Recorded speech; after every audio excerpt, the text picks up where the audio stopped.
Core committee மீட்டிங்ல நத்தா கலந்துனது பெரிய விஷயம் இல்ல. ஏன்னா நத்தாக்கோசரம் இந்த மீட்டிங் நடத்தப்படல. கோர் கமிட்டி மீட்டிங் ஃபிக்ஸ் பண்ணது நட்டா நான் வந்து பேசுறேன்னு சொல்லி பேசியிருக்காரு. ஆக்சுவலா நட்டா சென்னைக்கு வந்தது தங்க கோயில், வெள்ளூர்ல இருக்கிற பொற்கோயில் அதுக்கு போறதுக்கும், எஸ்ஆர்எம் அந்த சைவ சித்தாந்த மாநாடு கலந்து தான் வந்தார். சரி வந்தது வந்தோமேன்னு சொல்லிட்டு ஒரு பிரேக்ஃபாஸ்ட் மீட்டிங் எஸ்ஆர்எம் ஹோட்டல்ல ஏற்பாடு பண்ணார். அதுல முக்கிய தலைவர்கள், கோர் கமிட்டி மெம்பர்ஸ் எல்லாரும் கூப்பிட்டு பேசினாங்க. அப்படிதான் ஒரு மேக்ஸிமம் 15 நிமிஷம் கூட இல்லன்னு கேள்விப்பட்டேன். 15, 20 ஓ! நிமிஷம் மேல இல்லையாம். பிரேக்ஃபாஸ்ட் சாப்பிட்ட உடனே கிளம்பிட்டாரு. ஏன்னா டைட் ஷெட்யூல்ல வந்தது. ஆக்சுவலா அவர் வந்து எல்லாத்தையும் டாடா பை பை சீரியா சொல்லிட்டு போயிட்டாராம். ஏன்னா இதான் நான் கடைசி தடவையா கட்சி தலைவரா வர்றது. கூடிய விரைவில் கட்சி புதிய தலைமை ஏற்படப்படும். நீங்க இத்தன நாள் எங்களோட கோஆப்பரேட் பண்ணது ரொம்ப நன்றி. உங்க கூட ஒர்க் பண்ணது ரொம்ப சந்தோஷம் எனக்கு. தமிழ்நாடு எப்பவுமே என் மனசுல இருக்கும். நான் எப்படி தமிழ்நாட்டுக்கு வந்துட்டு இருப்பேன். பட் கட்சி தலைவரா வர்றது தான் மேபி கடைசி தடவையா இருக்கலாம். ஸோ நான் மந்திரியா வருவேன். தமிழ்நாட்டு எப்போ நீங்க டெல்லிக்கு வந்தா என்ன வந்து பார்க்கலாம். ஆனா நம்ம இன்டராக்ஷன் உறவு வந்து அதிகமா தவிர குறையாது. அப்படின்னு ஒரு சம்பிரதாயமா பேசிட்டு போயிருக்காரு. பட் ஆக்சுவலா என்ன நடந்திருக்குன்னா, சில முக்கியமான இந்த கூட்டணி பத்தி பேச்சுவார்த்தை வந்திருக்கு. அப்ப ஜேபி நட்டா சொன்னாராம், நம்ம வந்து கூட்டணி கஷ்டப்பட்டு அமைச்சிருக்கோம். எக்காரணத்துக்கு கொண்டு கூட்டணி சிதற மாரி யாரும் எந்த விதமான ஆக்டிவிட்டியும் பண்ணக்கூடாது. ஒரு மைல்டு வார்னிங்காவே சொன்னாராம். நீங்க வந்து கூட்டணிய பத்தி பேசுறதோ, டிஸ்கஸ் பண்றதோ, பொது வெளியில பண்றது முதல்லயே சொல்லிட்டு வரோம். அது பண்ணக்கூடாது, பேசக்கூடாது. எதுவா இருந்தாலும் கூட்டணி கட்சிய பத்தியோ, ஏடிஎம்கே பத்தியோ எந்த குறையும் இருக்கக்கூடாது. அப்படி ஏதாவது பிரச்சனை இருந்தா என்கிட்ட சொல்லுங்க. நாங்க டீல் பண்ணிக்கிறோம். நீங்க டைரக்ட்டா பேசக்கூடாது. அவங்க கூடயும் பேசக்கூடாது. மீடியால பர்ட்டிகுலர்லி சோசியல் மீடியால எந்த விதமான டிஸ்கஷனும், டிபேட்டும் பெருந்தலைவர்களோ, 2ஆம் கட்ட தலைவர், 3ஆம் கட்ட தலைவர்கள் பண்ணக்கூடாது. தேர்தல் முடியிற வரைக்கும் அமைதி காக்கணும். உங்கள புரோவோக் பண்ணுவாங்க டிஎம்கே. வேணும்ட்டே புரோவோக் ம், பண்ணுவாங்க. ம், ம். புரோவோக்கு நீங்க இடம் கொடுக்கக்கூடாது. ஆகவே அமைதியா இருங்கன்னு சொல்லிட்டு சொன்னாராம். இப்ப வந்து அண்ணாமலை வந்து இல்லாததுனால நமக்கு எந்த விதமான சின்ன ஒரு தேய்வு ஏற்பட்டிருக்கு. அந்த தேவைய நீக்கிறதுக்கு நீங்க எல்லாம் பாடுபடணும்னு சொன்னாங்க. ஓகே. ஒரு சின்ன ஸ்லைட் ஒரு ஃபால் இருக்கு. ஏன்னா அண்ணாமலைக்கு நம்பி வர ஒரு ஒரு கிரஷ் ஒரு கிரவுடு அது கொஞ்சம் குறைஞ்சிருக்க மாரி எல்லாருமே கட்சி தலைமையும் ஃபீல் பண்ணுது. டெல்லியும் ஃபீல் பண்ணி இவரும் ஃபீல் பண்றாரு. ஆனா அண்ணாமலைக்கு இதுக்கும் சம்மந்தம் கிடையாது. அவரோட ஆதரவாளர் இவர் என்ன பண்ணுவாரு? நீங்க அவரோட கொஞ்சம் அட்ஜஸ்ட் பண்ணிட்டு போங்கன்னு சொல்லப்பட்டதாம். சேஃப் சீட் வேணும்னு நீங்க போய் ஏடிஎம் கிட்ட கேட்காதீங்க. எனக்கு சில தகவல்லாம் வந்திருக்கு. இப்பயே நீங்க வந்து ஏடிஎம் கூட பேச்சுவார்த்தை தொடங்கிட்டீங்க. ஐ மீன் 2ஆம் கட்ட தலைவர்கள். ஓ! யாருன்னு பேர் சொல்லல. சில தலைவர்கள் அதிமுகவுக்கு ரொம்ப க்ளோஸா இருக்க சில தலைவர்கள்லாம் போய், எனக்கு இந்த சீட் குடுங்க அப்படின்னு துண்டு போட்டு வைக்கிறீங்க. அது தப்பு. அந்த மாரி துண்டு போட்டு சார் வைக்காதீங்க. இப்ப தான் சார் கூட்டணி உருவாகி இருக்கு. ஆமா. சீட் ஷேரிங் கூட நடக்கல. அதுக்கு முன்னாடியே துண்டு சீட் போட்டாங்க. கேட்கிறாங்களா? இந்த சீட் எனக்கு குடுங்க. வுட்டு குடுங்க. ஏடிஎம் கிட்ட போய் இந்த சீட்ட எனக்கு வுட்டு குடுங்க. நான் ஜெயிக்கிறேன். நான் ஜெயிச்சு காட்டுறேன். அப்படின்னு போட நியூஸ் எல்லாம் டெல்லி காது போயிடுச்சு. டெல்லி சொல்லிச்சான், இந்த மாரி பண்ணீங்கன்னா நமக்கு வீக்னஸ் ஆயிடும். நம்ம பக்கம் வந்து வீக் ஆயிடும். அது பண்ணக்கூடாது. எதுவா இருந்தாலும் எங்ககிட்ட சொல்லுங்க. இ அதிகமான எம்எல்ஏ வரணும்னு எங்க ஆசை. உங்க ஆசையோட எங்களுக்கு ஆசை இருக்கு. ஆகவே தயவுசெய்து வந்து நீங்க வந்து டைரக்ட் டீலிங் எதுவும் வச்சுக்காதீங்க. இது வந்தா கட்சி தலைமை வழியா போட்டும். ம். அப்புறம் கட்சி தலைமை என்ன பண்ண போதுன்னு சொன்னாராம். ஒரு எந்தெந்த தொகுதியில போட்டி போட போதோ, அந்த தொகுதியில 3 கேண்டிடேட்ட தேர்ந்தெடுத்து எங்களுக்கு டெல்லிக்கு லிஸ்ட் அனுப்புவோம். டெல்லி தான் ஃபைனல் முடிவு எடுக்கப்படும். ம். நீங்க தமிழ்நாட்டுல முடிவு எடுக்க முடியாது. யார் கேண்டிடேட்ன்னு. சஜெஸ்ட் பண்ணலாம். மாநில தலைவரோ, அப்புறம் வந்து அமைப்பு செயலாளரோ? அமைப்பு செயலாளரோ, மூத்த தலைவர்களோ ரெக்கமெண்ட்லாம். ம். அது எல்லா விதமான எல்லா ஃபேக்டர் அதில வரும். கேஷ் ஃபேக்டர், மணி ஃபேக்டர், இன்ஃப்ளூயன்ஸ் ஃபேக்டர். அவர் கட்சிக்கு என்ன பண்ணியிருக்கார். அதே ஒரு வார்த்தை சொன்னாராம். கட்சிக்கு உழைத்தவர்களை நாம் கண்டுகொள்ளாமல் விடமாட்டோம். அந்த கேரண்டி குடுக்குறேன். 2வது சொன்னாராம். கட்சிக்கு உழைத்த எத்தனை எல்லா யார் யார் உழைச்சீங்களோ, அவங்களெல்லாம் நம்ம கௌரவிக்கிறது நம்ம கடமை. ஸோ நீங்க பயப்படாதீங்க. கட்சிக்கு உழைச்சோமே நமக்கு சீட் இல்லாம போயிடுமேன்னு கவலைப்படாதீங்க. இந்த வாட்டி வெறும சீட் மட்டும் பட போறதில்ல. இந்த வாட்டி ஜெயிக்கவும் போறீங்க. போன தடவைலாம் வெறும சீட் வாங்கி வெறும் எலக்ஷன் தேர்தல்ன்னு போயிட்டீங்க. இந்த வாட்டி அப்படி இல்ல. கண்டிப்பாக நம்ம ஜெயிக்க போறோம். டிஎம்கே வீட்டுக்கு அனுப்பணும். உங்களோட முதல் எதிரி டிஎம்கேங்கிறத மறந்துடாதீங்க. ம், ம். டிஎம்கே அட்டாக் மட்டும் பண்ணுங்க. வேற எந்த சோசியல் மீடியால எந்த இதுவும் வேண்டாம். அட்டாக் ஆன் டிஎம்கே அப்படின்னு சொல்லிட்டு சொன்னார்னா, நீங்க வந்து ஃப்ரெண்ட்லியா அதே நேரத்தில ஃப்ரெண்ட்லியா இருக்க வேணாம்னு சொல்லல ஏடிஎம்கேவோட. ஏடிஎம்கேவோட ஒரு நட்பா இருங்க, பேசுங்க. அவங்களோட கலந்து ஆலோசிங்க. ம். 2 பேரும் நல்ல உறவு வச்சுக்கங்க. ம். ஆனா சீட் ஷேரிங் பத்தியும், இந்த சீட் அந்த சீட் குடுக்குறத பத்தியும் எந்த முடிவு எடுக்க வேணாம். எடப்பாடி பழனிசாமி மீட் பண்றது வந்து நயினார் நாகேந்திரனா மட்டும் தான் இருக்கும். ம். நீங்க மீதி லெவல்ல மீட் பண்ணலாம். நீங்க டைரக்ட்டா ஒரு ஜூனியர் ஒரு செக்ரட்டரி போய் நேரா எடப்பாடி எடப்பாடிய மீட் பண்றது பாத்துறக்கூடாது. பார்க்கக்கூடாது. அந்த புரோட்டோகால்லாம் ஃபாலோ பண்ணணும். இனிமே கொஞ்சம் நாங்க ஸ்ட்ரிக்ட்டா இருக்க போறோம் டெல்லி. ஏன்னா ஆளுக்கு ஆள் நீங்க இஷ்டத்துக்கு பண்ணிட்டு வரீங்க. எடப்பாடி பார்க்கறதா இருந்தா நயினார் இல்ல எச் ராஜா அந்த மாரி முக்கியமான பெருந்தலைவர் தான் பார்க்க முடியும். மீதி தலைவரா நீங்க வந்து தலைவரோட நீங்க அதுக்குன்னு வந்து சண்டை போட சொல்லல. நீங்க அவங்க கூட சேர்ந்து வியூகம் அமையுங்க. போராட்டம் பண்றீங்களா? ஏடிஎம்கே கூப்பிடுங்க. இப்ப மயிலாப்பூர்ல போராட்டம் பண்றீங்களா? மயிலாப்பூர் ஏடிஎம்கே கூப்பிடுங்க. தண்டையார்பேட்டையில பண்றீங்களா? அந்த லோக்கல் ஆள கூப்பிடுங்க. அந்த மாரி கூப்பிட்டு வச்சு கோஆப்பரேட் பண்ணுங்க. நம்ம ஒற்றுமைய காட்டணும். ம். இன்னும் கூட வந்து பாஜக, அதிமுக கூட்டணி நிலைக்குமா நிலைக்குமான்னு கேட்டுட்டு இருக்காங்க. அது சொன்னா அந்த பாயிண்ட் சொன்னாராம். இன்னும் கூட அந்த கேள்வி எழுந்து வருது. அந்த கேள்வி எழாமல் தடுக்கிறது உங்க கையில இருக்குன்னாராம். அதாவது நட்டா வந்து இந்த மாரி அட்வைஸ் பண்றதுக்காக தான் அந்த கோர் கமிட்டி மீட்டிங்க யூஸ் பண்ணிக்கிட்டாரோ சார்? கோர் கமிட்டி மீட்டிங் ஆக்சுவலா இவருக்கும் நட்டகோசரம் போடல. கோர் கமிட்டி மீட்டிங் வென்யூ மட்டும் மாத்துனாங்க. ஏன்னா அவருக்கு அவருக்கு எது தோதா இருக்குன்னு சொல்லிட்டு எஸ்ஆர்எம் ஹோட்டல்ல வச்சாங்க. அது பிரேக்ஃபாஸ்ட் மீட்டிங் தான் அது. சும்மா பிரேக்ஃபாஸ்ட் ஹலோ ஹலோ சொல்லிட்டு பேசிக்கா பார்த்தீங்கன்னா, இது வந்து பை பை சொல்ற மீட்டிங். விடைபெறுகிறார் நட்டா. நட்டா. அதான் மேட்டர். சரி வந்தது வந்து ஒரு 2, 3 பாயிண்ட் சொல்லிட்டு போலாமே. எல்லாம் இண்டிவிஜுவலா எல்லாரும் தேங்க் பண்ணாராம். ஓகே. அத்தனை பேரையும் தேங்க் பண்ணி நன்றி தெரிவித்து ரொம்ப கரிசனமா எல்லார்ட்டயும் இருந்து ரொம்ப ஒரு ஒரு உணர்ச்சிகரமா விடை பெற்றார். அடுத்த தடவ நான் வந்தா கூட தமிழ்நாட்டுக்கு வருவேன். ஆனா மந்திரியா தான் வருவேன். கட்சித் தலைவரா வர முடியாது. அதனால கட்சியை நல்லா வளர்த்த வேண்டியது உங்க கடமை இருக்கு. நீங்க இவ்வளவோ நல்லா பண்ணியிருக்கீங்க. தட் இஸ் ஆறுதலா சில வார்த்தைகள், ஆதரவா சில வார்த்தைகள் நல்லபடியா சொல்லி, இதெல்லாம் கொஞ்சம் உற்சாகப்படுத்துற மாரி பேசினான்னு நான் கேள்விப்பட்டேன். Okay sir. கடந்த வாரம் பாஜகவுடைய மாநில தலைவர் திருமிகு நயினார் நாகேந்திரன் அவர்கள் டெல்லிக்கு போனாரு. ஒரு 2 நாள் பயணம். அதுவும் சட்டமன்றம் நடந்துகிட்டு இருக்கிற நேரத்துல டெல்லிக்கு போனாரு.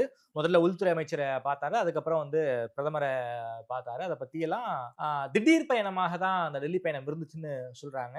அங்க என்ன சார் 2 நாள் டெல்லி பயணம். அடுத்தடுத்து பிஜேபி நம்பர் 1, நம்பர் 2வ பார்த்திருக்காரு. என்ன சார் சொல்லி அனுப்பிச்சிருக்காங்க? இல்ல இது வந்து பிஎம் எப்போ டைம் தர்றாரோ அப்பதான் வந்து நயினார் பார்க்க முடியும். PM extremely busy. டைமே இல்ல அவருக்கு. ஏதோ இடையில வந்து நயினார் பார்க்கணும். தமிழ்நாட்டுல புதிய தலைவர் அப்படிங்கிறதுனால ஒரு ஷார்ட் ஒரு டைம்ல அந்த பெஹல்காம் தாக்குதலுக்காக தினமும் கேபினெட் தினமும் meeting, cabinet secretary meeting meeting தான் நைட் போய்க்கிட்டு இருக்கு. பிரைம் மினிஸ்டர் தூங்குறது டெய்லி 1 மணி ஆகுதாம். காலைல 4 மணிக்கு எழுந்திருக்காரு. 1 மணி வரைக்கும் மீட்டிங் போறாரு. Air chief marshal, naval head, army head எல்லாம் தனியா பார்த்துட்டு இருக்காரு. அது ஒரு பக்கம். இவர் வந்து முதல்ல இவர் போனாராம் நட்டா பிரைம் மினிஸ்டரை பார்க்க. பிரைம் மினிஸ்டர் ரொம்ப வாழ்த்தெல்லாம் தெரிவித்து நல்லா பண்ணுங்க, சிறப்பா பண்ணுங்க. நம்ம கட்சியா தமிழ்நாட்டுல ஆட்சிக்கு வரணும். உங்களுக்கு தெரியாதில்ல, நீங்க பழுத்த அரசியல்வாதி, ம், ம். மூத்த அரசியல்வாதி வேற. உங்களுக்கு திராவிட கலாச்சாரம் எங்களோட ஜாஸ்தி தெரியும். எப்படி அடிக்கணும்னு உங்களுக்கு தெரியும். ம், ம். நீங்க வந்து one of the battle because உங்களுக்கு அவங்களோட கல்ச்சர் தெரியும். எங்களுக்கு தெரியாம இருக்கலாம். நீங்க அங்கேயே அது ஊறி வளர்ந்தவங்க. ஏடிஎம்கேல இருந்து வந்த ஏடிஎம்கே நபர். வந்ததுனால உங்களுக்கு ஏடிஎம்கேவோட கூட எப்படி ஒர்க் பண்ணணும்னு தெரியும். டிஎம்கே எப்படி அடிக்கணும்னு தெரியும். நல்லா பண்ணுங்க. ஒரே ஒரு ஃபேக்டர் மட்டும் பார்த்து அண்ணாமலை ஃபேக்டர் மட்டும் பார்த்துக்கங்க. அவரோட தொண்டர்கள்லாம் மன சோர்வு அடையக்கூடாது. அது மட்டும் நீங்க பார்த்துக்கங்க. மத்தபடி வேற ஒண்ணும் நல்லா நீங்க உங்க மேல ஃபுல் நம்பிக்கை இருக்கு. உங்க பேர் வந்து நாங்க தான் டிக் பண்ணோம் டெல்லியிலேருந்து. அது எங்களுக்கு உடன்பாடு தான் நீங்க வந்தது. அது ஒண்ணும் நாங்க 2ஆம் கட்டமா ஃபீல் பண்ணல. அந்த மாரி தப்பா நினைக்காதீங்க. You are our choice. ஏன்னா டேர்ம் முடிஞ்சு போச்சு. அண்ணாமலை போயிட்டார். பட் அண்ணாமலையோட அந்த ஆதரவாளர்லாம் உங்க கூட இருக்க மாரி பார்த்துக்கங்க அப்படின்னு மோடி சொன்னாராம். அமித்ஷாவும் கிட்டத்தட்ட இதே டோன்ல பேசுறாரு. பேசிட்டு டிஎம்கே எப்படி வீட்டுக்கு அனுப்புறதுக்கு வழி பண்ணுங்க. இனிமேல் டிஎம்கே இருக்கக்கூடாது. அதுக்கு அது நயினார் சொன்னாரு எங்க சைடுல இருந்து எல்லாம் பண்றேங்க. உங்க சைடுல அப்படின்னு இழுத்தாராம். உங்க எங்க சைடுல இருந்து எல்லாம் நடக்கும். வெயிட் பண்ணுங்க. ஒரே நாள்ல முடியாது. கொஞ்சம் கொஞ்சமா நடக்கும். என்ன சார் ரெய்ட் அனுப்ப போறாங்களா இல்ல தொடர்ச்சியா? அது என்ன ரெய்ட் பண்ண போறாங்களா, கைது பண்ண போறாங்களா, என்ன பண்ண போறாங்கன்னு தெரியல. அதுக்கு நயினார் சொன்னாரு எங்க சைடுல இருந்து எல்லாம் பண்றேங்க. உங்க சைடுல இருந்து இழுத்ததுக்கு சொன்னாராம். என் சைடுல இருந்து நாங்க வேண்டியதெல்லாம் உங்களுக்கு உதவுறதுக்கு எல்லாம் பண்ணி தரோம். நீங்க வெறுமனே நீங்க வந்து நம்பி இது பண்ண வேண்டாம்.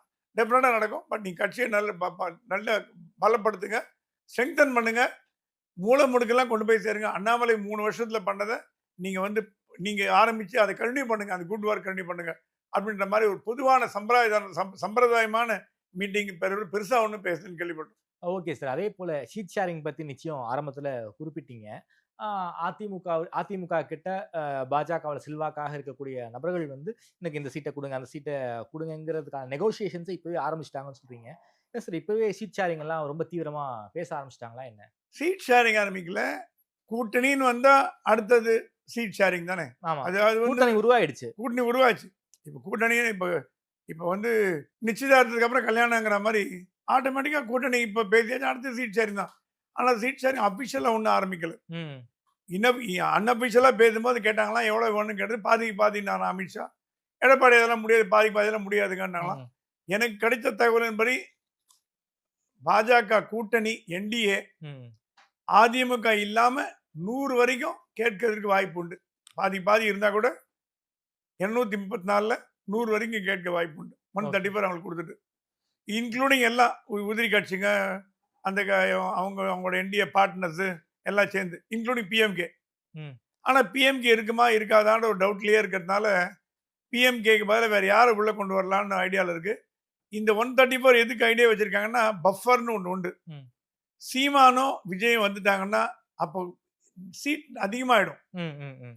கண்டிப்பா அதிகமாயிடும். யார் வரப்போறான்னு தெரியல. சீமான் வரப்போறாரா, விஜய் சார் வரப்போறான்னு எப்படி தெரியல. சார் சீமானும், விஜயும் வருவாங்க? சீ கண்டிப்பா நீங்க வேணா பாருங்க. 2 பேர்ல ஒருத்தர் வராரா இல்லையா பாருங்க. நீங்க 8 மாதம் கழிச்சு சொல்ல போறீங்க. சார் சீமான் வந்து பாஜகவ வந்து மனித குலத்தின் விரோதிங்கிறாரு. நான் வந்து தனித்து போட்டி போடுவதன் காரணமா தான் நான் வந்து குறுகிய காலத்துல 8% ஓட்டு வந்திருக்கேங்கிறாரு. விஜய் வந்து பாஜகவ கொள்கை எதிரின்னு சொல்றாரு. 2 பேருமே பாஜக எதிர்ப்புல ரொம்ப ரொம்ப உறுதியா இருக்காங்க.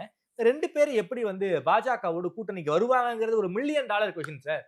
இத விட மோசமா திட்டினவங்கலாம் கூட்டணி அமைக்கலையா? பேர் சொல்ல விரும்பல. திமுக. இத விட திமுக மோசமா இல்ல கலைஞர் பண்டாரம், சொன்னத நானே பரதேசின்னு சொல்றேனே. சொன்னவங்கலாம். பண்டாரம் பரதேசி கட்சியோடலாம் அதனால சொன்ன கலைஞர் வந்து கூட்டணி வச்சாரு. இதுக்கு பேரு வந்து ரிட்டாரிக்ன்னு பேரு. பொதுவெளியில் கூறப்படுகிற அத்தனையும் உண்மைன்னு எடுத்துட்டீங்கன்னா, அரசியலே பண்ண முடியாது தமிழ்நாட்டுல. ம். மறப்போம், மன்னிப்போம், இதயங்கள் கனித்தன. இதுதான் நம்ம நம்ம வாழுதி. நம்ம பிலாசபி. நாளைக்கே திரும்ப வந்து அங்க போறாரு வச்சுங்க விஜய்ட்ட. எப்படி கூட்டணி சார் வராது. எப்படி சார் விஜய்ட்ட திரும்ப போவாரு? ஏன்?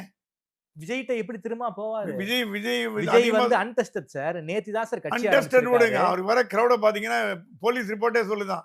சார் 15% வரும்னு. ஒண்ணும் இல்ல சார். வடிவேலு 2011 பிரச்சாரம் பண்ணார்ல வடிவேலு. வடிவேலுக்கு கூடாத கூட்டமா? வடிவேலு திமுக கட்சி ஜெயிச்சிட்டாங்களா? தலைவர் இல்ல. வடிவேலுடைய வடிவேலு பிரச்சாரத்துக்கு கூட்டம் பிரச்சாரம் கூட்டுனுச்சு போனாரு. சார். இங்க அப்படி இல்ல. நீங்க வடிவேலு, விஜயும் கம்பேரே பண்ண முடியாது. வடிவேலு ஒரு கட்சி பிரச்சாரத்துக்கு போனார்.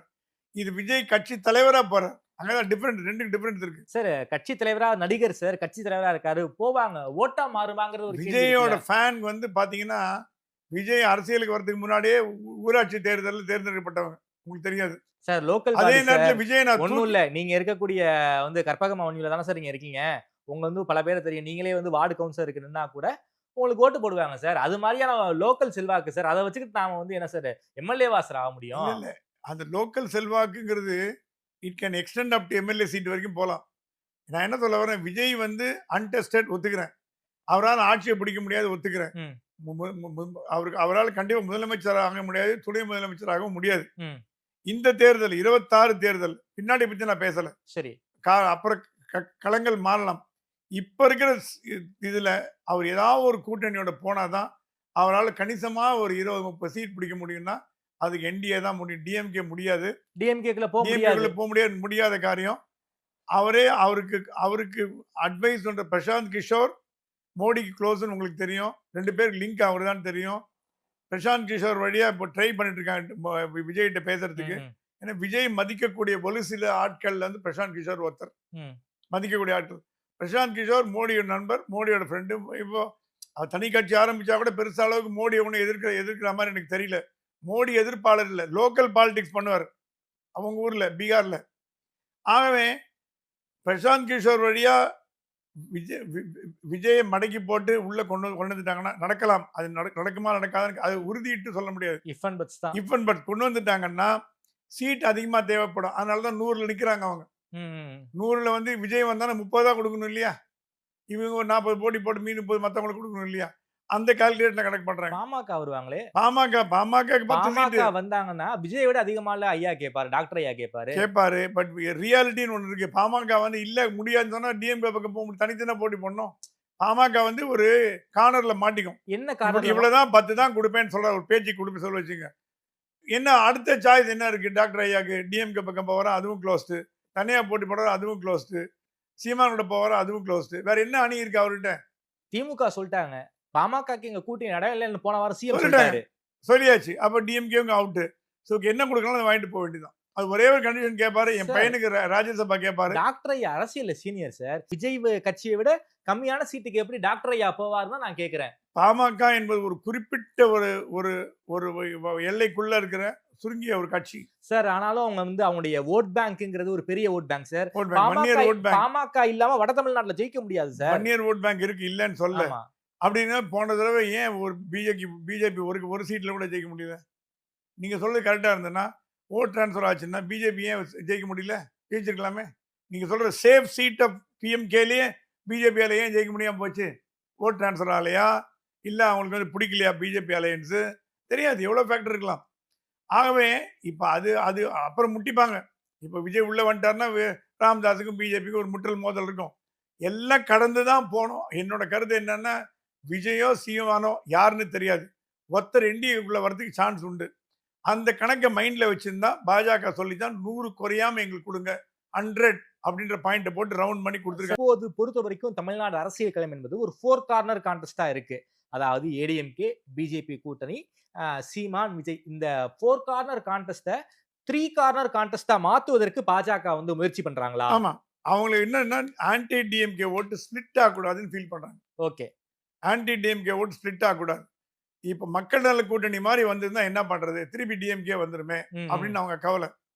இப்ப வந்து பாஜக, அதிமுக அலையன்ஸ் நல்லா ஸ்ட்ராங் ஆயிடுது. அவங்களுக்குள்ள ஒரு பிரச்சனையும் கிடையாது. தொகுதி உடன்பாடுலாம் பேச போறாங்க. எல்லாம் பேசி ஃபைனலைஸ் ம். பண்ணிடுவாங்க. ஆனா, அதிமுக சொல்லிடுச்சாம். நாங்க யாருக்கும் சீட்லாம் குடுக்க மாட்டோம். ம். நீங்க எடுத்துக்கங்க. நீங்க எங்களுக்கு தலைவலி என்கிட்ட கொண்டாடாதீங்க. எனக்கு இப்படி அது கொண்டா, இது கொண்டான்னு கேட்டுருப்பாங்க. கூட்டணி சீட் குடுக்குறதுல உங்க தலைவலி. எங்களுக்கு இவ்வளோ வேணும். இவ்வளோ சீட் உங்களுக்கு மொத்தமா தரோம். 50ஓ, 60ஓ வாட்டெவர் தரோம். நீங்க அதை வந்து உங்களுக்குள்ள பிரிச்சுக்கங்க. எங்களுக்கு குடுக்க வேணாம். அதுல நீங்க டிடிவி கொண்டாந்தாலும் பரவால்ல. டிடிவி கொண்டாந்தாலும் பரவால்ல. யார கொண்டாந்தாலும் பரவால்ல. எங்களுக்கு கவலை இல்ல. அப்படின்ற மாரி ஒரு அண்டர்ஸ்டாண்டிங் வந்திருக்கு. ஆனா டிடிவி கொண்டு வரதா வேணாமான்னு இன்னும் முடிவு பண்ணல. டிடிவியும் வந்து அந்த அந்த ஒரு இம்பல்ஸ கிரியேட் பண்றதுக்கு 2 கேண்டிடேட்ட போடுறேன்னு போட்டிருக்காரு. அது சும்மா வேடிக்கைக்கு ஆமா, பண்ணிருக்காரு. ஆமா, ஆமா. அது வேடிக்கை தான் பண்ணியிருக்காரு. அவர் ஒண்ணும் சீரியஸா எடுத்துக்கல. அது OPS sir? OPS is waiting in line. என்ன பண்ணுதுன்னு தெரியாம அவர் உள்ள வச்சுக்கிறதா வேண்டாமா? அப்படின்னு பாஜகவே ஒண்ணும் முடிவு பண்ணல இப்போ. ஓ! அதுதான் நான் கேள்வி சரி. இல்ல பாஜக சார் நம்பி கை வந்த பாஜகவையே வந்து ஓபிஎஸ் நம்பி கை வந்து விட்டுருச்சோ? பாஜக ஏங்க பாஜகவுக்கு ஓபிஎஸ் முக்கியமா? இபிஎஸ் முக்கியமா? இந்த ஸ்டேஜ்ல பார்த்தீங்கன்னா, இபிஎஸ் தாங்க முக்கியம். அரசியல் என்பது சடுகுடு விளையாட்டு. ம், ம், ம். அங்க வந்து மனசாட்சி, மனிதாபிமானம் அதுக்கெல்லாம் இடம் கிடையாது. ஓபிஎஸ் பாஜக கை விட்டுருச்சு. கை விடுறதுக்கு வாய்ப்பு உண்டு. நாளைக்கு இவர் சொல்ட்டாரு, எ எ எ எடப்பாடி சொல்றாரு, "ஐயா, ஓபிஎஸ் வந்து நான் வரமாட்டேன்" அப்படின்னு வச்சுக்கோ. ஓபிஎஸ் வச்சுப்பாங்களா? சொல்லுங்க. ரியாலிட்டிய பார்க்கணும் நம்ம. ஸோ ஓபிஎஸ்ஸா, இபிஎஸ்ஸான்னா இப்போதைக்கு பாஜக இபிஎஸ் தான் தேவைப்படும்.